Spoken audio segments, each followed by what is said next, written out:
What's going on, guys? It's Gendo here, and welcome to episode 15 of the World's First. And today is the start of the third season here at Sheffield FC. Unfortunate we didn't make the promotion into the Vanarama National League North, so we're staying another year here in the Northern Premier League, and I think it would be a very fruitful one, because once again, I have us tipped to get at least into the playoffs, if not win the league. Our first match today of the season is going to be against Frickley, but before we get into that, we have a lot of transfers, both out and in. So let me give you the recap on who we got rid of and who we're bringing in. We got in a lot of money. I believe our wage budget went up about £35,000. So let's take a look at how I probably stupidly spent it. Taking a look at most of the outs, as you can see, a lot of players going out on freeze, and then you see Yohan Binyaya, the big one. He did not want to sign with us again. Very unfortunate. He hasn't been picked up by anybody, and at 30 years old, he's probably set for retirement, if not go to a lower league side. And now let's scroll through all the ones that are coming in.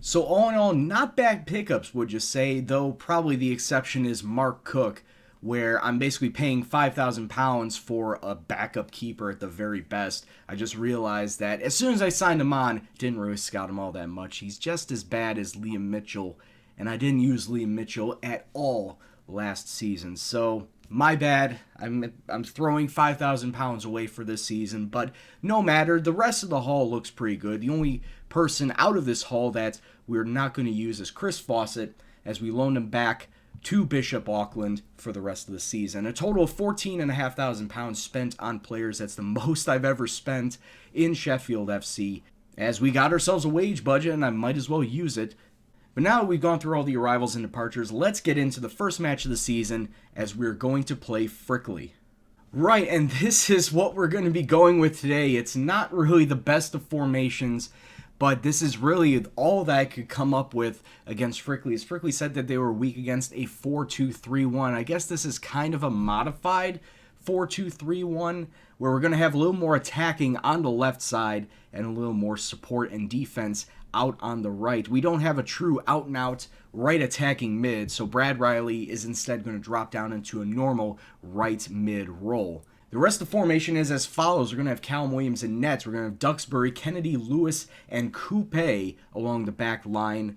Joe Fox and youngster Piers Oates, who's come in through my youth squad. He came in last season and has since developed into an okay player, I guess, for 17 years old. Not looking too shabby. He's more of on the defensive side than the offensive side. Decent speed as well. Hope to use him more in that defensive role, but he's going to be playing out there in the center today.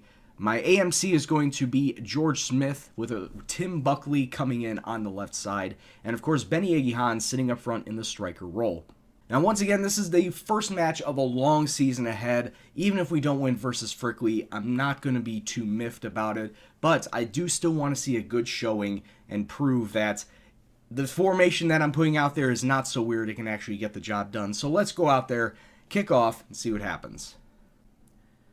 Alright, 2.5 minutes on, and already there's our first highlight, and it is to Frickley, who are going to be in the blue, and we're going to be in the red today. It was a goal kick, and now Frickley coming up the right. Good interception by Fox. What can we do with it here? Smith with a really bad pass. Now long ball forward. The defense doesn't know what to do, and Frickley, inside of 3 minutes with their first shot on target, have scored a goal. That's not looking very promising for the season. It was a good interception on their part. Long ball forward, split our defense, who are really supposed to be playing narrower, and it just goes through for a goal. 17 minutes on, another goal kick for Frickley, but we come down with it. We should not be passing through the middle. I have the tactics set to play out on the wings, so these long balls through the middle, definitely not what should be going on. And once again, Frickley on the ball. Brennan out to Hatch, and this is all Frickley movement.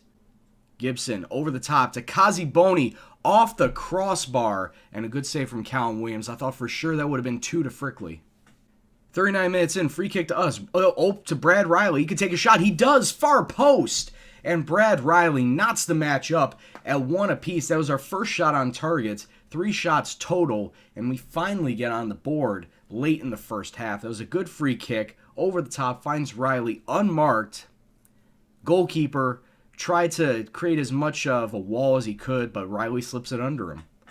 And with that, it is halftime, and I'm not really too pleased with how my team is playing, but also I'm sure the Frickley manager is saying the same thing. They only had 2 shots taken the entire half. Of course, both of them were on target, but that's beside the point.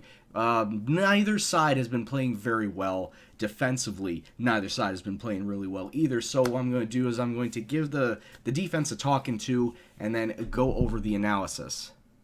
So as you can see on the heat map, they're playing out the back, definitely. So I'm going to mark the goalkeeper, prevent that short distribution. But the heat map is center and to the right. So I'm going to have to take down the right side, at least, close them down, tight marking, etc., etc. But all the key passes, which you can see in the gold, are coming out to the middle and left, which is very weird, which means that whoever is out on the right is not really completing a lot of good passes in. That means we're already marking him, I guess. Completed crosses, they're all over the place. 2 from the left, 1 from the right. So at the very least, we're cutting out key passes on the right, but we can't close down on the crosses. So what that means is I'm probably going to have to mark the wingers as well as close down on the center mids, the 2 center mids that they're playing in that 4-5-1 V formation. Corner kick, 4 minutes in, and wow, okay, it doesn't even matter if I mark the wingers there. If we can't defend crosses, if we can't defend corners, then we're just not going to win matches. In all fairness, it was a really good corner. It found the only guy it could, Brennan, jumping higher than everyone else and putting Frickley up 2-1. 5 minutes plus stoppage time left in the match. Over the top. The ball is bouncing around the front of the box, and Williams with the safe hands finally picking it up. I think Frickley had 4 shots total in that little flurry, 3 maybe. But as time is ticking down, we're just about to find out how much stoppage time will be on the clock. 2 minutes. Good. Another good save from Callum Williams as he prevents the Frickley lead from growing. But maybe we have one more chance here. Out to Riley. No, that's taken off the ball. And why is number 10? Why is Buckley not going after it? And George Smith with a hard foul. Killing time as we reach the first minute of stoppage time. One last attack. Maybe Hall is all alone out on the right. We have 20 seconds left. Wolstenholme to Fox, out to Riley, 2 men in the box, could try, but Buckley, it's too far from. 10 seconds, Duxbury doesn't reach it, and we are going to lose our first match of the season by the score of 2-1 to Frickley, away from home. Very disappointing, as Frickley had 6 shots on target out of the 9 it took, and 3 out of its first 3. I'm definitely not happy with performance out there. I know I said that I shouldn't be miffed about it, but it's just the way that we played. I'm not happy with how we lost. We just didn't take our chances. We didn't get much of attacking movement going on, and in the end, that's what cost us. We originally had around 60% possession at the end of the first half, and as you can see, Frickley dominated the entirety of the second half. There wasn't anything we can do, and at the end of the day, it comes away with a loss. Right, so since I want to try and get in as many matches as I can in between each episode, because I really want to try and get through the season as quick as possible to see if we can possibly move up into the Vanarama North National League. I'm going to play about 2 months off camera, and we're going to come back against Gainsborough. Recently, I want to say relegated Gainsborough, as they are currently sitting in last place. But it's after one match, so things may definitely change. So when we come back, hopefully we'll have a nice little run of form. Hopefully we can avoid all the injuries that plagued us for most of the first couple of seasons.